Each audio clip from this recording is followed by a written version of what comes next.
So welcome to another video of quadrilaterals. Today we're going to continue the exercise 10b from question number 9. So question number 9. In question number 9, ABCD is a parallelogram in which AB is equal to 9.5 centimeter and its perimeter is 30 centimeter. Find the length of each side of the parallelogram. तो हमें पता है कि parallelogram में opposite sides equal होते हैं. So AB is equal to CD and CD also equal to 9.5 centimeter because opposite sides of a parallelogram are equal. Similarly AD के साथ BC भी इक्वल होगा और उनका हमने मान लिया x सेंटीमीटर. ओके, तो पेरीमीटर कितना होगा? Perimeter of ABCD will be AB plus BC plus CD plus DA. तो we know that AB is also equal to CD. So CD की जगह पर हम AB लिख सकते हैं. ठीक है. Similarly BC is equal to AD, तो AD के जगह पर हम BC लिख सकते हैं, तो हमने लिखा. नाउ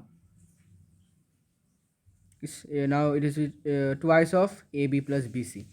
AB का वैल्यू है 9.5, BC का वैल्यू है x, तो इंटू करने के बाद 19 plus 2x. But it is the perimeter, but perimeter is also given 30 centimetre, मतलब these and these are equal. So 19 plus 2x is equal to 30. तो from here x is equal to 5.5 centimeter. और x क्या था? AD is equal to BC. तो AD is equal to BC. Value is 5.5 centimeter. Now question number 10. In question number 10, Roman 1, ABCD है rhombus. ABCD एक rhombus है. हमें पता है कि रोम्बस में चारों के चारों साइड्स क्या होते हैं? इक्वल होते हैं. तो AB is equal to BC is equal to CD is equal to DA. Now इस ट्राइंगल में ACB ट्राइंगल में AB के साथ BC इक्वल है. तो इसका मतलब क्या? This angles and this angles are equal. तो रीज़न क्या है? Isosceles triangle property. So angle BAC is equal to angle BCA which is equal to x degree. Because ये अगर x डिग्री है तो ये भी x डिग्री हो जाएगा. रीज़न है isosceles triangle property. In triangle ACB अभी x प्लस 110 कितना होगा? 180. रीज़न क्या है? Angle sum property of a triangle. तो यहाँ से हमें x का वैल्यू मिल जाएगा. Now we have to find the value of y. तो y का वैल्यू निकालने के लिए we can use two techniques. पहला टेक्निक ये है कि रोम्बस क्या है? एक पैरेललोग्राम है. ओके, पैरेललोग्राम का एक वेरिएशन है. ओके, एक टाइप है. तो पैरेललोग्राम में क्या होता है? Both pair of opposite sides क्या होते हैं? पैरेलल होते हैं. ओके, तो यहाँ पर देखो, अभी इसमें अभी DC के साथ AB पैरेलल है और AC क्या है? ट्रांसवर्सल. AC ट्रांसवर्सल DC के साथ AB पैरेलल. ठीक है, तो ये वाला एंगल और ये वाला एंगल क्या होगा? इक्वल होगा. रीज़न क्या है? Alternate interior angles. तो since AB parallel to DC and AC transversal, therefore x is equal to y, reason which is equal to 35 degrees, reason alternate interior in angles. Okay, तो Roman 1 हो चुका है. Now Roman 2. तो diagram है आपके सामने और ABCD से रोम्बस. तो हमें क्या पता है कि ABCD के रोम्बस एक दूसरे को ABCD का डायगनल्स एक दूसरे को 90 डिग्री में बाइसेक्ट करता है. So this all are 90 degrees. Okay, तो since diagonals of a rhombus bisect each other at right angles, therefore angle AOB will be equal to angle BOC which will equal to angle COD which will be equal to angle AOD. वो कितना होगा? 90 degree. Okay, अब इस triangle में देखो, इन triangle AOB, इस triangle में, in this triangle this angle and this angle are given. ये 90 है, ये 40 है, तो ये क्या होगा 180 माइनस सम ऑफ 90 प्लस 40। तो इन triangle A O B, in triangle A O B X का वैल्यू क्या होगा 180 माइनस 40 प्लस 90। रीज़न है angle sum property of a triangle, तो it will be 180 minus 130 which is equal to 50। Okay, तो X का value है 50। Now we have to find Y's value. अभी अगर इस वाले ट्राइंगल को हम लेंगे ए बी डी ट्राइंगल को, तो इसमें ये वाला साइड इक्वल है कैसे, all the sides of a rhombus are equal. तो ऑब्वियसली ये वाला और ये वाला एंगल क्या होगा इक्वल। रीज़न क्या है आइसोसेलेस ट्राइंगल प्रॉपर्टी। तो सिंस अच्छा in triangle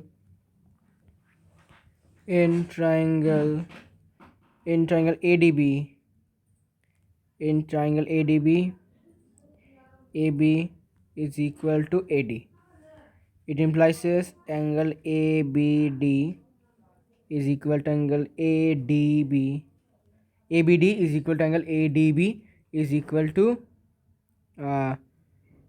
x is equal to y equal to 50 degrees। Reason है आइसोसेलेस ट्राइंगल प्रॉपर्टी। ये तो यहाँ से हमें x और y का दोनों का वैल्यू मिल चुका है। एक्चुअली y का वैल्यू मिला बिकॉज x का वैल्यू तो हमने पहले निकाला था। Okay, now Roman three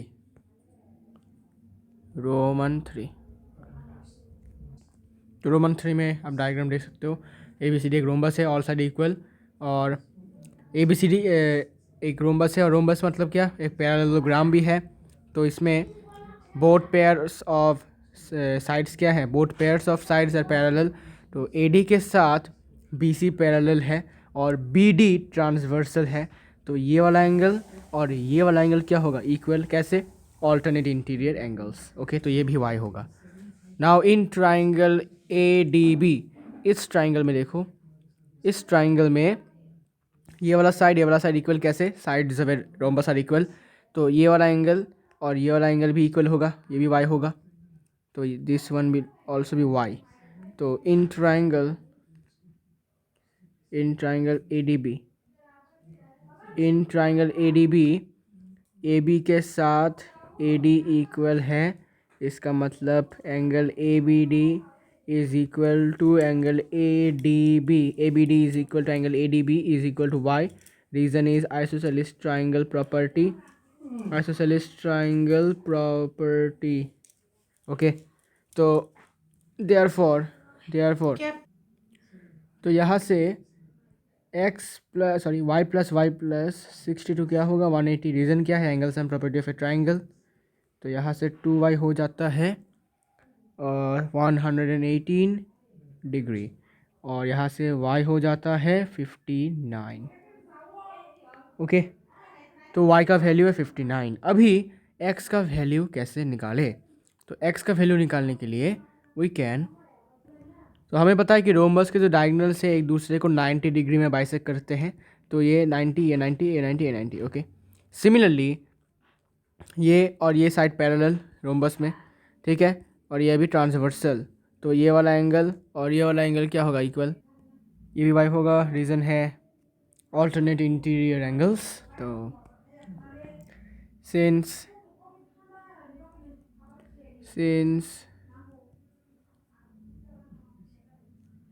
A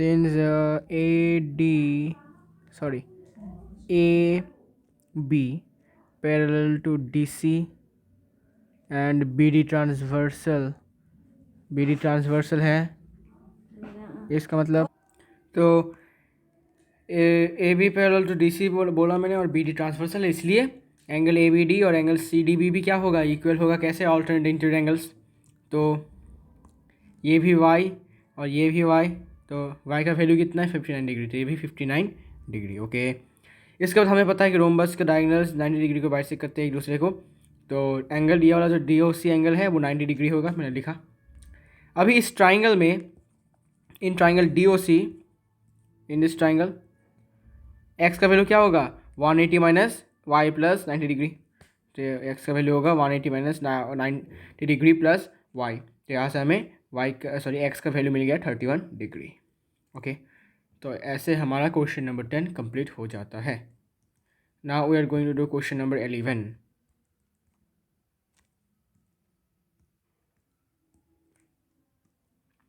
question number 11 में बोला है the lengths of the diagonals of a rhombus are this. Okay,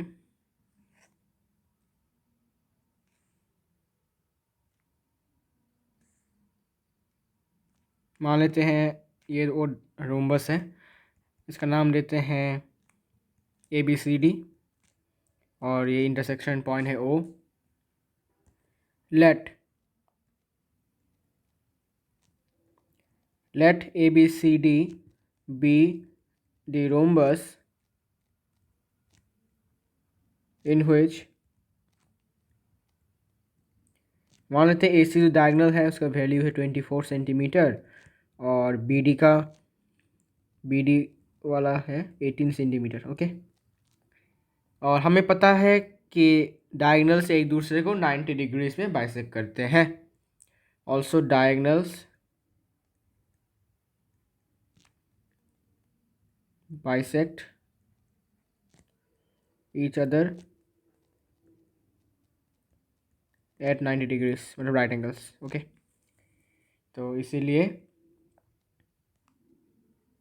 angle AOB, angle BOC, angle COD और एंगल AOD 90 डिग्रीज होगा।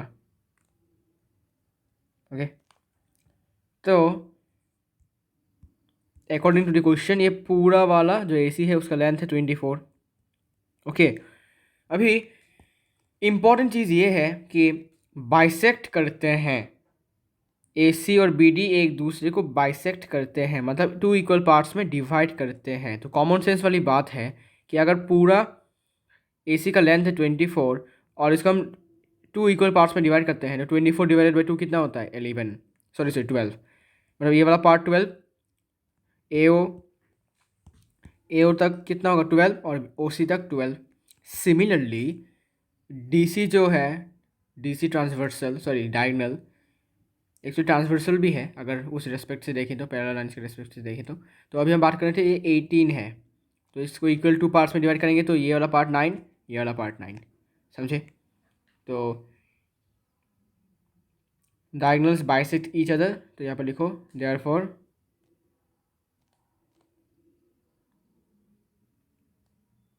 AO का वैल्यू कितना होगा, AO का वैल्यू होगा हाफ ऑफ AC और BO का वैल्यू होगा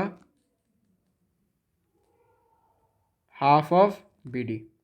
ठीक है, क्योंकि बाइसेक्ट किया है, ऊपर रीजन लिखा है इसलिए ऐसा हुआ। ठीक है, देयरफॉर अच्छा, तो AO का वैल्यू कितना होगा हाफ ऑफ AC मतलब हाफ ऑफ 24 मतलब 12 सेंटीमीटर, एंड BO का जो वैल्यू होगा वो कितना होगा half of 18 that is 9 centimetre.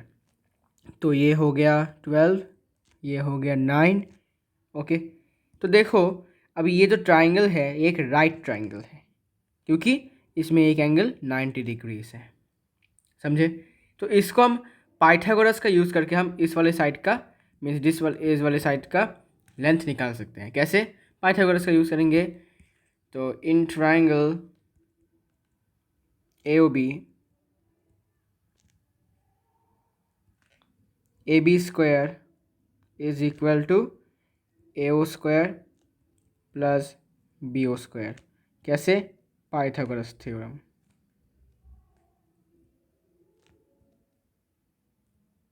Pythagoras theorem, तो AO का वैल्यू है 12 का स्क्वायर और इसका है 9 का स्क्वायर, मतलब 144 प्लस 81 का, तो इसको प्लस करेंगे तो हमें मिलता है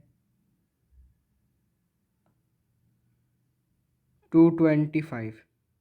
ओके, तो AB का वैल्यू कितना होगा रूट ओवर 225, तो 225 का स्क्वायर रूट होता है 15, तो AB का लेंथ हो गया 15। ओके, और हमें क्या पता है कि एक रोम्बस में हर एक साइड इक्वल होता है, तो AB का वैल्यू अगर 15 होगा तो हर एक साइड का वैल्यू क्या होगा 15, तो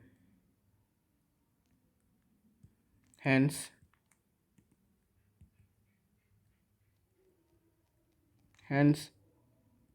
AB is equal to BC is equal to CD is equal to AD is equal to 15 centimeter, because sides of a rhombus are equal. All sides of a rhombus are equal.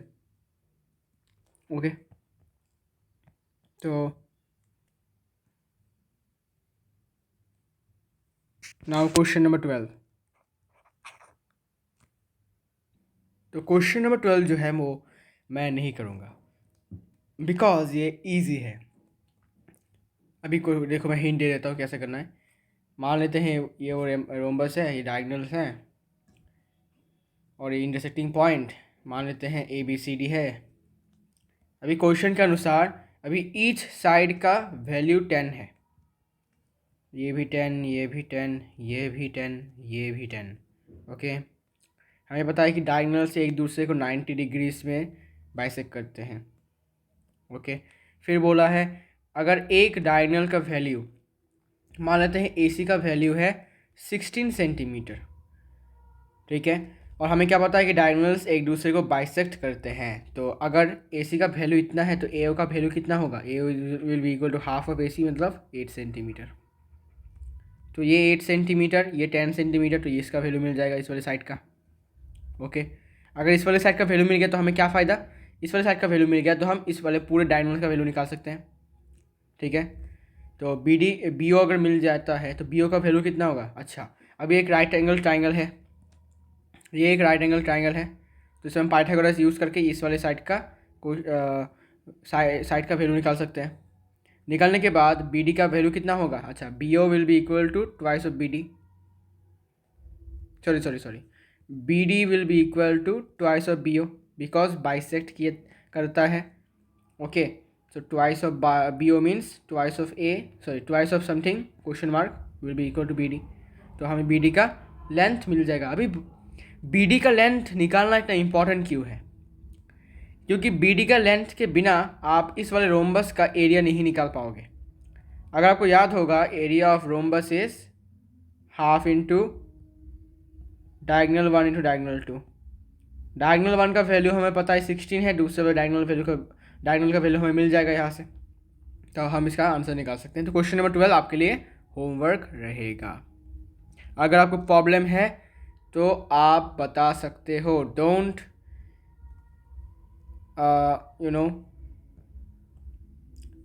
मुंह को बंद करके मत रखो, जो भी बोलना है बोलो, बिकॉज डाउट्स अगर मन में रह जाते हैं तो बाद में आपको ये रिग्रेट होगा कि आपके लैक ऑफ सेल्फ कॉन्फिडेंस के लिए वजह से आपने उस वक्त अपने अंदर का जो प्रॉब्लम है वो नहीं बताया, इसी कारण से आपका मतलब लॉस हुआ. ऐसा आप रिग्रेट करोगे आप. Okay, now 13 Roman 1.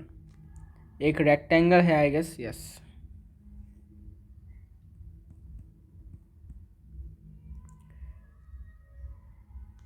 ये एक डायगोनल है, ये एक डायगोनल है, ये O है, ये Y है, ये X है और ये 35 डिग्री. ये ABCD. ओके, अभी रेक्टेंगल है मतलब कि ऑपोजिट साइड्स आर इक्वल और all angles are 90. This whole are 90 और ये होल भी 90 है. ओके, तो एक्चुअली इसको थोड़ा सा ऐसे करके देता हूँ ताकि आपको समझ में आए कि क्या हो रहा है और नहीं. ओके, अरे इसको ऐसे कर देता हूँ आप पे, तो अभी ये होगा ऐसा. ओके, तो what we have to do now is we have to find x and y obviously. तो इसको फाइंड करने का तरीका बहुत ही सिंपल है. इसके लिए पहले लिखते हैं कि ABCD एक रेक्टेंगल है.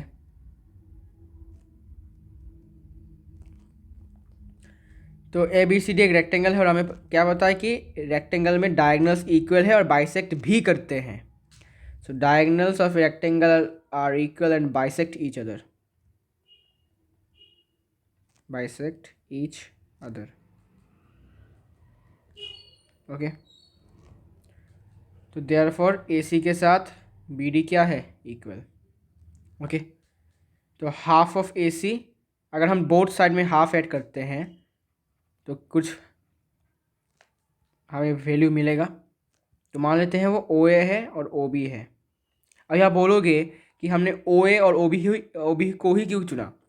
हम ओ डी और ओ सी को भी तो चुन सकते थे. तो आपका क्वेश्चन भी जाहिर सी बात है, आप एक क्वेश्चन करोगे. हमें क्या पता है कि ओ डी के साथ ओ बी इक्वल है और ओ ए के साथ ओ सी इक्वल है, क्योंकि डायगोनल्स एक दूसरे को बाइसेक्ट करते हैं. ओके. मतलब क्या? ओ ए के साथ ओ सी इक्वल है, तो ओ सी के जगह पर हम ओ ए लिख सकते हैं because they are equal. Similarly O B के साथ ओ डी इक्वल है, तो हम ओ डी के जगह पर ओ बी लिख सकते हैं because they are equal. Okay. तो O A is equal to O B. अभी इस ट्राइंगल में नज़र दो. इन दिस ट्राइंगल, इस ट्राइंगल में ये वाला साइड और ये वाला साइड इक्वल है. यहाँ पर देख सकते हो O A is equal to O B. तो आपके हिसाब से ये वाला एंगल और ये वाला एंगल भी इक्वल होगा. रीज़न क्या है? Isosceles triangle property. तो देखो, it implies angle O A B is equal to angle O B A. Okay. Is equal to 35 degree. रीज़न क्या है? Isosceles triangle property. Okay. Isosceles triangle property से ये इक्वल है. अभी ये वाला एंगल कितना होगा? y. रीज़न क्या है? Vertically opposite angles. तो angle D O C is equal to angle A O B is equal to y. Reason है वर्टिकली ऑपोजिट एंगल. ओके. अभी ये वाला एंगल भी मिल गया 35 डिग्रीज. ओके. तो हम y का वैल्यू निकाल सकते हैं इस ट्राइंगल से. तो इन triangle A O B y का वैल्यू होगा 180 minus 35 plus 35. Okay. It will be 180 minus 70, मतलब 110. ओके. तो y का वैल्यू मिल चुका है. अभी x का वैल्यू निकालना है. ठीक है. कैसे करेंगे? सिंपल सी बात है. देखो, एक्चुअली ये जो 90 डिग्री है ना, ये चाहिए नहीं एक्चुअली, क्योंकि ये इसका यूज़ नहीं है. फिर भी मैंने आपको बता के रखा है. ये वाला नहीं चाहिए.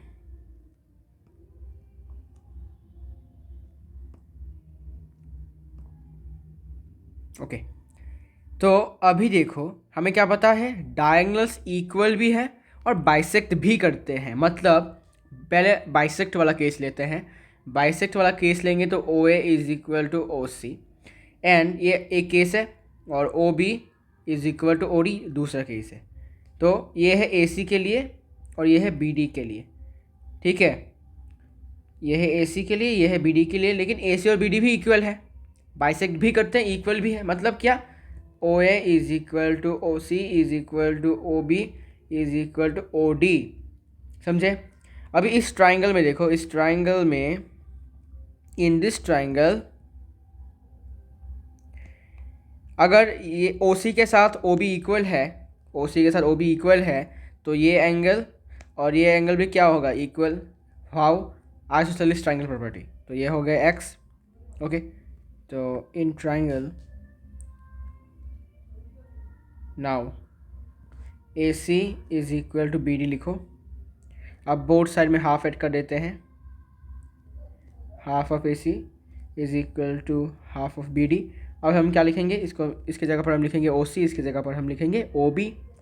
अभी ओ सी और ओ बी इक्वल है, मतलब क्या? साइड्स और इसके ऑपोजिट एंगल्स भी इक्वल होंगे. तो O C B is equal to angle O B C. इसको भी, ये भी एक्स होगा. ओके. रीज़न है आइसोसेलेस ट्राइंगल प्रॉपर्टी. ओके. ये हो गया एक्स. अभी मुझे बताओ, ये एक स्ट्रेट लाइन है, आपको दिख रहा है. इसमें y का वैल्यू हमें पता है कितना? 110। तो इस वाले एंगल का वैल्यू पता चल गया हमें कैसे, लीनियर पेयर से कितना होगा 180 माइनस 110 70। तो also angle D O C plus angle D O C, wait D O C नहीं होगा, डी ओ सी नहीं, डी ओ सी नहीं होगा, ये A O B plus C O B होगा, A O B plus C O B, A O B plus C O B, A O B plus C O B is equal to 180। Reason है linear pair. From here angle A O B कितना है, Y, Y का value कितना है 110, और यहाँ से angle C O B का वैल्यू हमें मिल जाएगा। From here angle C O B is equal to 70। तो ये वाला जो एंगल है वो हमें मिल गया 70। तो we can easily find out the value of X from this triangle. कैसे, एंगल सम प्रॉपर्टी से। तो इन ट्राइंगल का नाम है O C B, in triangle O C B X का वैल्यू क्या होगा, सॉरी ट्वाइस एक्स का वैल्यू क्या होगा, ट्वाइस एक्स का वैल्यू होगा 180 माइनस 70, ओके, मतलब 110। तो फ्रॉम हियर एक्स का वैल्यू होगा 55, 110 डिवाइडेड बाई 55। तो यहाँ से एक्स का वैल्यू मिल चुका है, वाई का वैल्यू भी मिल चुका है। This is Roman 1। Now Roman 2।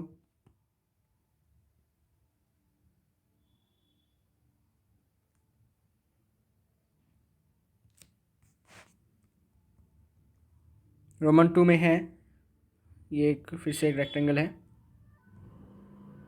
दो डायगोनल्स हैं,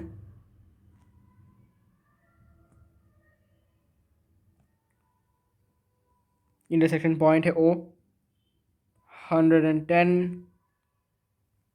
Y X A B C D, okay.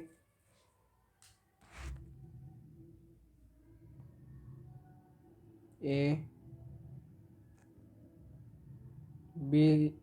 B C D is a sorry rectangle, okay. तो इसको करने का शॉर्टकट तरीका है कि देखो, शॉर्टकट करता हूँ इसको, इस ट्राइंगल, अच्छा इसको करता हूँ ऐसे कि ए सी के साथ बी डी इक्वल है, diagonals of rectangle bisect each other and also equal, diagonals are equal and bisect each other. तो इसका अगर हम हाफ ऐड करते हैं दोनों साइड्स में, ओके, तो क्या होगा, देखो पिछले प्रॉब्लम में हमें बताया था कि ए सी के साथ बी डी इक्वल है, मतलब ए सी मतलब क्या, ओ ए सी मतलब O A is equal to O C वाला केस, और बी डी मतलब O B is equal to O D वाला केस, और दोनों इक्वल है, they both are equal, okay. तो हाफ ऑफ ए सी में क्या लिख सकते हैं, हाफ ऑफ ए सी में लिख सकते हैं O C is equal to O B, ठीक है। अभी इस लिखने का रीज़न क्या है, लिखने का रीज़न ये है कि इस ट्राइंगल में, इन दिस ट्राइंगल, ये वाला साइड और ये वाला साइड अगर इक्वल होता है तो ये एक्स है, तो ये भी एक्स होगा। रीज़न क्या है, आइसोसेलेस ट्राइंगल प्रॉपर्टी। और इसमें ये वाला एक स्ट्रेट लाइन है, देख सकते हो, ऐसे एक स्ट्रेट लाइन है, इसमें ये वाला एंगल 110 है, तो ये वाला कितना होगा 180 माइनस 110, रीज़न है लीनियर पेयर। तो इससे होगा angle O C B equal to angle O B C equal to X, isosceles triangle property x। also angle A O B plus angle C O B कितना होगा 180, reason है linear pair, okay. From here angle C O B is equal to 180 minus A O B का value कितना है 110, तो होगा 70। This is 70। अभी इस ट्राइंगल से in this from this triangle we can find out the value of X very easily. तो इन triangle O C B 2x का वैल्यू होगा 180 माइनस 70। फ्रॉम हेयर x का वैल्यू होगा 110 डिवाइडेड बाई 2 मतलब 55। Okay, x का value मिल चुका है, y का वैल्यू अभी निकालते हैं। y का वैल्यू भी सेम, कैसे? इस ट्राइंगल में OD के साथ OD के साथ OC इक्वल, तो ये भी y ये भी y, और ये वाला कितना होगा 110 वर्टिकल ऑपोजिट एंगल्स, इससे निकल जाएगा। तो अभी लिखो सिंस नहीं ऑल्सो नहीं अगेन AC के साथ अगर BD इक्वल है तो half of AC will also be equal to half of BD। तो हाफ ऑफ AC में हम लिख सकते हैं OC, और हाफ ऑफ BD में लिख सकते हैं OD। Okay, OC is equal to OD। यहाँ से angle OCD is equal to angle ODC, दोनों ही y होंगे। रीज़न है आइसोसेलेस ट्राइंगल प्रॉपर्टी। ओके, ये हो गया y। ये वाला कितना होगा 110। अब बोलो कैसे? Vertical opposite angles. तो इसमें साइड में लिखता हूँ angle AOB will be equal to angle COD is equal to 110 vertical opposite angles. Okay, अभी इस ट्राइंगल से हमें मिल जाएगा क्या y का value in triangle COD। In triangle COD we can find out the value of y। 2y कितना होगा 180 माइनस 110, तो यहाँ से 70 होगा ये 2y का वैल्यू। फ्रॉम हियर y का वैल्यू होगा 35। Okay, so this is the answer of question number 13 का Roman 2। Now question number 4। What is question number 4? Let's see.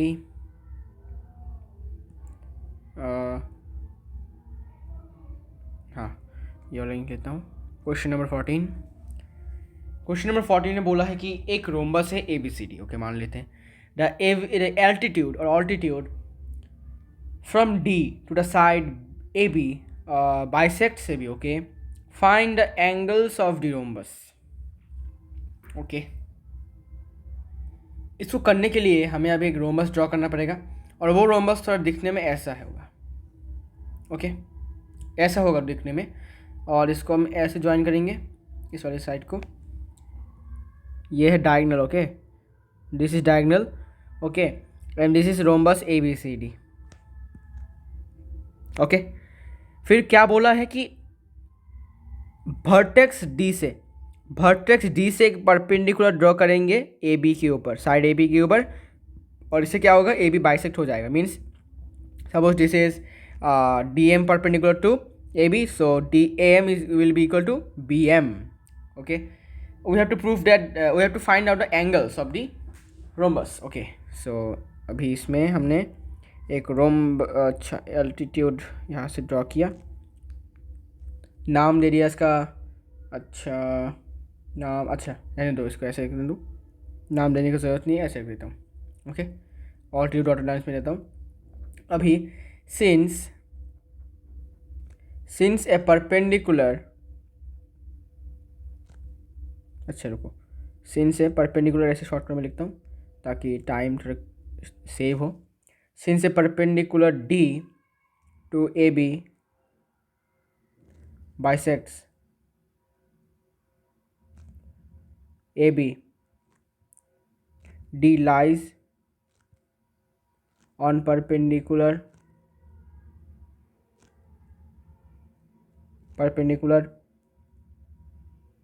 bisector of AB. Hence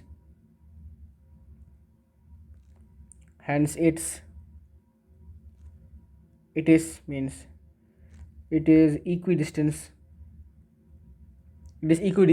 from A and B.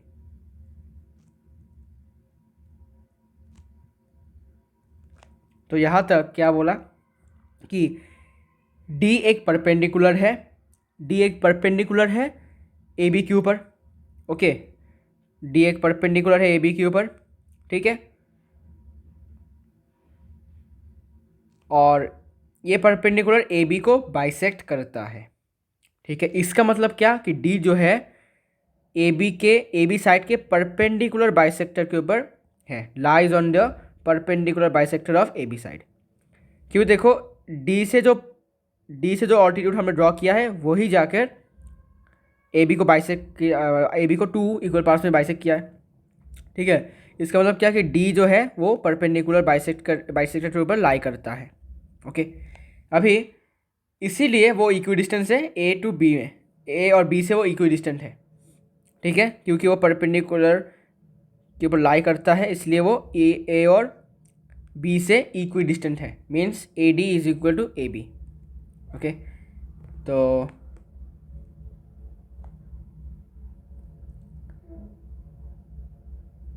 यहाँ से implies AD और DA is equal to DB. Okay, but लेकिन ऐसा नहीं हो सकता ना. आप बोलोगे क्यों? बिकॉज DB क्या है, डायगनल, और DA क्या है, साइड. और डायगनल और साइड क्या इक्वल हो सकते हैं? ओके, डायगनल और हो सकता है. ओके, बट DB एक डायगनल है, रोम्बस डायगनल है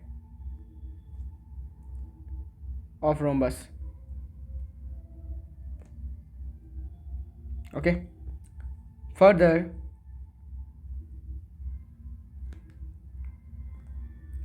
since this is a rhombus, क्योंकि एक ABCD एक रोम्बस है अभी, तो DA के साथ DB क्या होगा, इक्वल है. रीज़न क्या है, sides of rhombus.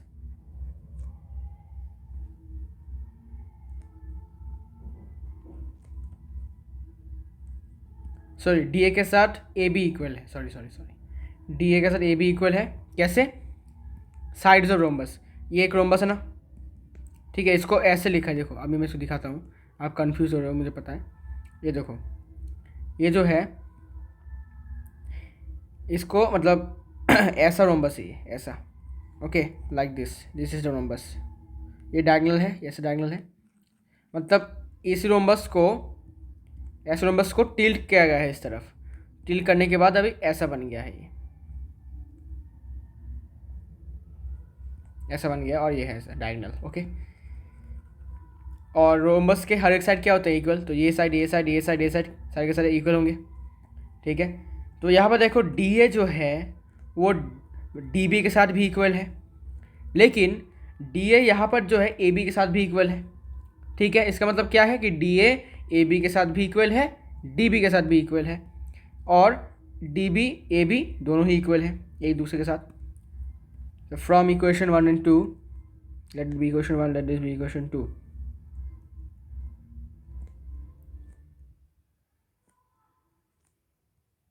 From equation 1 and 2, DA के साथ DB इक्वल है और AB भी इक्वल है. मीन्स सॉरी, इस ट्राइंगल में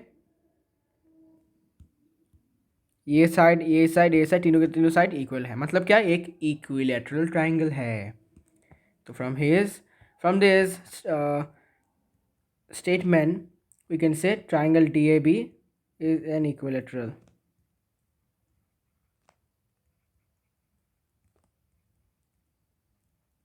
ओके, इसका मतलब क्या है कि एंगल ए जो है वो 60 डिग्रीज है। Okay, so this angle is 60। Okay, तो हमें क्या पता है कि रोम्बस क्या है, एक पैरालेलोग्राम है। रोम्बस एक पैरालेलोग्राम है, और पैरालेलोग्राम में अगर आपको याद है कि ऑपोजिट एंगल्स क्या होते हैं, इक्वल। तो ए का ऑपोजिट एंगल कौन है, सी, तो सी क्या होगा, सी भी 60 होगा। तो therefore angle A is equal to angle C is equal to 60 degree, और एंगल बी जो है वो होगा एंगल डी के साथ इक्वल, और वो लोग कितने होंगे, 180 माइनस 60। अब रीज़न क्या है, adjacent angles of a parallelogram are supplementary. adjacent angles are supplementary। Okay, तो adjacent angles of a parallelogram are supplementary, तो इसीलिए एंगल बी और डी का वैल्यू कितना होगा, 180 माइनस द adjacent एंगल और एंगल ए और एंगल सी, तो ये होगा 120। ठीक है, तो आज के वीडियो का लास्ट क्वेश्चन कर लेते हैं, क्वेश्चन नंबर 15। तो क्वेश्चन नंबर 15 का डायग्राम आपके स्क्रीन पर है, और हमें पता है कि जो स्क्वायर है, स्क्वायर के जो डायगनल्स होते हैं ना, वो हर एक एंगल को बाइसेक्ट करते हैं। मैंने बोला था एक वीडियो में, ओके, कि स्क्वायर के डायगनल्स इसके इंटीरियर एंगल्स को बाइसेक्ट करते हैं। तो हमें क्या पता है कि स्क्वायर के हर एक एंगल कितने हैं, 90। तो 90 का हाफ क्या होगा, 45। तो ये वाला वैल्यू, ये वाला एंगल कितना होगा, 45, और ये वाला भी 45। ओके, तो लिखो सिंस